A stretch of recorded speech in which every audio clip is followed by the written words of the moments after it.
At the dawn of the third millennium, humanity wakes up, stretching its limbs and rubbing its eyes. Remnants of some awful nightmare are still drifting across its mind.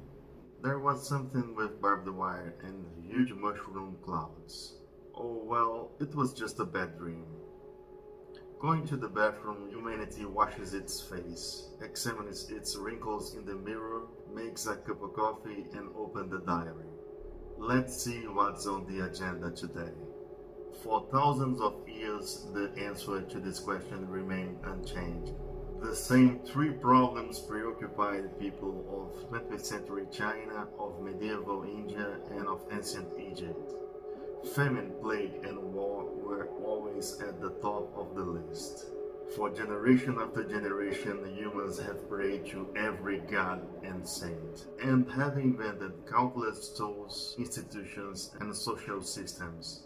But they continue to die in their millions from starvation, epidemics, and violence. Many thinkers and prophets concluded that famine, plague, and war must be an integral part of God's cosmic plan or of our imperfect nature, and nothing short of the end of time would free us from them.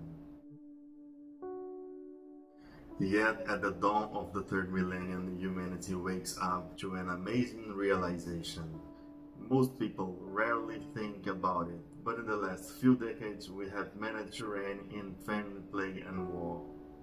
Of course, these problems have not been completely solved, but they have been transformed from incomprehensible and uncontrollable forces of nature into manageable challenges. We don't need to pray to any god or saint to rescue us from them. We know quite well what needs to be done in order to prevent famine, plague, and war, and we usually succeed in doing it. True, there are still notable failures, but when faced with such failures, we no longer shrug our shoulders and say, well, that's how things work in our imperfect world, or God's will be done.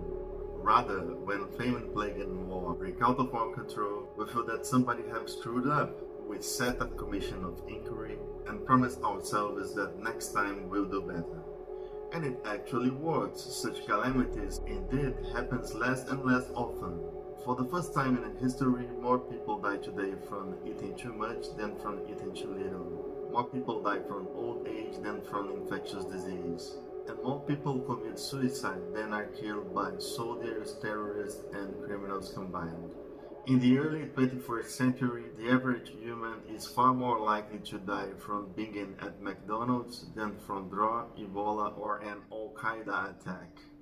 Hence, even though presidents, CEOs, and generals still have their daily schedules full of economic crises and military conflicts, on the cosmic scale of history, humankind can lift its eyes up and start looking for new horizons. If we are indeed bringing famine, plague, and war under control, what will replace them at the top of the human agenda? Like firefighters in a world without fire, so humankind in the 21st century needs to ask itself an unprecedented question. What are we going to do with ourselves?